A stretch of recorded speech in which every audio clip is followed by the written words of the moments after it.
فردوس عاشق کی 9 زندگیاں۔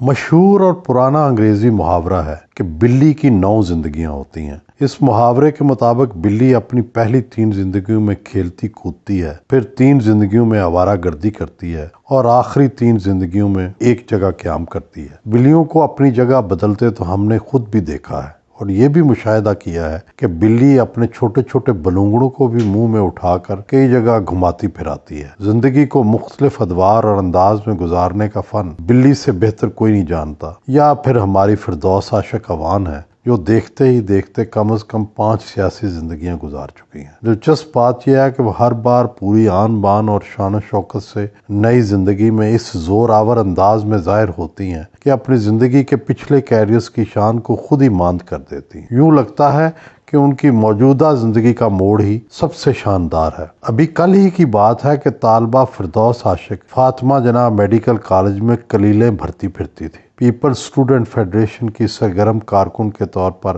مخالفوں کے جلسے الٹا دیا کرتی تھی۔ پھر ہم نے دیکھا کہ وہ ڈاکٹر بن کر ایک فلاحی انجمن چلانے لگی۔ پھر دیکھتے ہی دیکھتے وہ مسلم لیگ کاف کی خواتین کے لیے مخصوص نشست پر نامزد ہو گئیں۔ قومی اسمبلی میں گئیں تو اپنے ہی حلقے سے تعلق رکھنے والے چودھری امیر حسین سے میچ ڈال لیا۔ اگلے انتخابات سے پہلے پیپلز پارٹی میں لینڈ کیا، چودھری امیر حسین کے مقابلے میں پیپلز پارٹی کا ٹکٹ لیا اور الیکشن جیت کر ایک بڑا مارکا سر کر لیا۔ قسمت نے بھی یاوری کی اور وفاقی وزیر اطلاعات و نشریات کا قلمدان ان کے حصے میں آ گیا۔ پیپلز پارٹی کا سورج غروب ہوا تو ڈاکٹر فردوس عاشق نے پی ٹی آئی کے ساتھ زندگی کا نیا سفر شروع کر دیا۔ پی ٹی آئی کا ٹکٹ لینے میں تو کامیاب ہو گئیں، مگر اس بار مد مقابل وریو خاندان تھا، سو ہار گئیں۔ مگر انہوں نے ہار کو دل پر نہیں لگایا، بلکہ اپنی ہار کو جیت بنانے کے لیے کمر کس لی۔ انتھک اور محنتی تو وہ ہیں، سو بنی گالا کے راستے وفاقی مشیر اطلاعات بن کر چمکنے لگی۔ حاسدوں کو پسند نہ آئیں، چاند گہنانے لگا اور پھر ایک دن ان کی چھٹی کروا کر شبلی فراز کو ان کی گدی پر بٹھا دیا گیا۔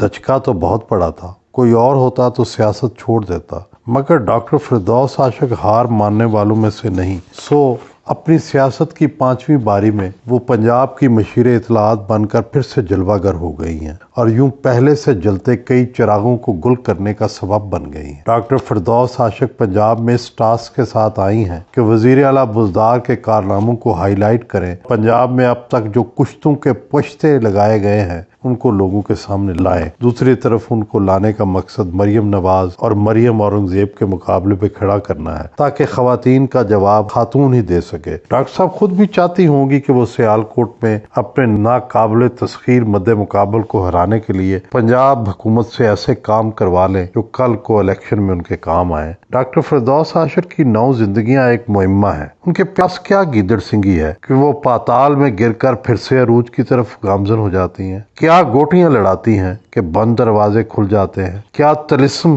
یا جادو ہے کہ وہ چلا کاٹ کر ایسی پھونک مارتی ہے کہ پھر سے اقتدار کی دیوی ان پر مہربان ہو جاتی ہے؟ وفاقی مشیر اطلاعات کے طور پر فارغ ہوئی تو چپ سادھ لی، مگر کہیں نہ کہیں سے خبر ملتی رہی کہ وہ گھر نہیں بیٹھی، اندر ہی اندر سے زمین دوز راستہ بنا رہی ہیں۔ اور واقعی ایسا ہوا کہ ایک بار پھر وہ تام جھام سے پنجاب کی وزارت اطلاعات کو سنبھال چکی ہیں۔ کہنے والے اب بھی کہہ رہے ہیں کہ اس بار بھی راستہ بنی گالا سے ہی نکلا ہے۔ ڈاکٹر فردوس عاشق کے دوبارہ سے ان ہونے سے حکومت اور اپوزیشن کی محاذ آرائی کم ہوگی نہ زیادہ۔ ڈاکٹر فردوس ٹی وی سکرینوں پر شاید زیادہ ٹائم لے لیں کیونکہ وہ تعلقات بنا کے رکھنے کا فن جانتی ہیں، لیکن انہیں وہی وقت ملے گا جو پہلے فیاض چوہان یا شہباز گل کو مل رہا تھا۔ اپوزیشن اپنا ٹائم تو پورا لے گی، حکومت کا ٹائم 3 ترجمانوں میں تقسیم ہوگا۔ دیکھنا یہ ہوگا کہ آپس کے مقابلے میں آگے کون رہتا ہے۔ اس سے حسن اتفاق کہیے یا ستم ظریفی کہ ادھر ڈاکٹر فردوس عاشق نے اپنی سیاسی زندگی کا 5واں دور شروع کیا ہے اور ادھر ایک زمانے میں ان کی کاف لیگی کلیگ MNA کشمالہ طارق نے دوسری شادی کر کے اپنی زندگی کا نیا سفر شروع کیا ہے۔ کشمالہ اور فردوس عاشق میں سب اچھا نہیں رہا۔ ایک بار تو ٹاک شو میں بات تو میں سے آگے نکل کر ذاتیات تک چلی گئی تھی۔ امید ہے وقت گزرنے کے ساتھ رنجشیں جاتی رہی ہوں گی اور ڈاکٹر فردوس عاشق نے پاکستان میں خود کو سب سے اچھا کیری کرنے والی خاتون کشمالہ طارق کو نئی زندگی پر دلی مبارک تو ضرور دے دی ہوگی۔ ڈاکٹر فردوس عاشق کی بطور مشیر اطلاعات پنجاب تقرری کے بعد ان پر پی ٹی آئی کی وفاقی حکومت کے بعض افراد کی طرف سے لگائے گئے الزامات تو دم توڑ گئے ہیں، مگر فردوس عاشق کو احتساب اکبر اور اعظم نوکر شاہی خان سے ان الزامات کے بارے میں ضرور پوچھنا چاہیے جو ان کی وفاق سے فراغت پر لگائے گئے تھے، تاکہ آنے والے کل میں پھر سے وہ الزامات دہرائے نہ جا سکیں۔ ڈاکٹر فردوس عاشق وفاق میں اتنی کامیاب نہیں ہوئیں جتنی صوبے میں ہوں گی۔ وفاق میں کئی طاقتیں اور کئی شخصیتیں تھیں، ہر ایک کو خوش رکھنا اور مطمئن کرنا بہت مشکل تھا۔ پنجاب میں بزکش کو ہاتھ میں رکھنا اور وفاق میں بڑے خان کی نظروں میں رہنا اتنا مشکل نہیں ہوگا۔ وفاق میں کوئی ایجنسی رپورٹ کر دیتی ہے، کبھی مودی ملتانی اور کبھی اسد بن غلام عمر شکایت لگا دیتا تھا۔ فواد جیل میں سے فردوس کی بنتی نہیں تھی کیونکہ اسے ہٹا کر تو آئی تھی۔ آخر میں احتساب اکبر اور اعظم نوکر شاہی خان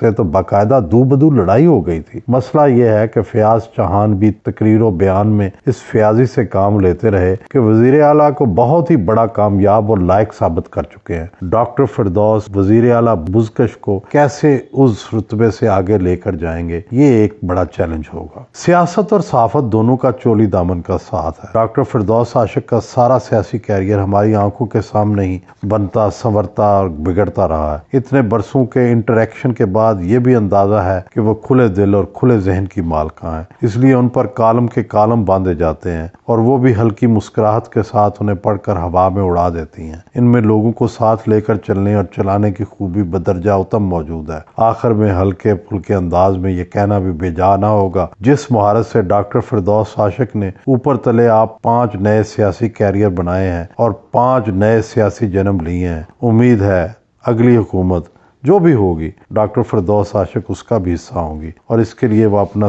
چھٹا سیاسی جنم لیں گی۔ ہم کم از کم بلی کی طرح ان کی 9 زندگیاں تو دیکھ کر ہی دنیا سے رخصت ہوں گے۔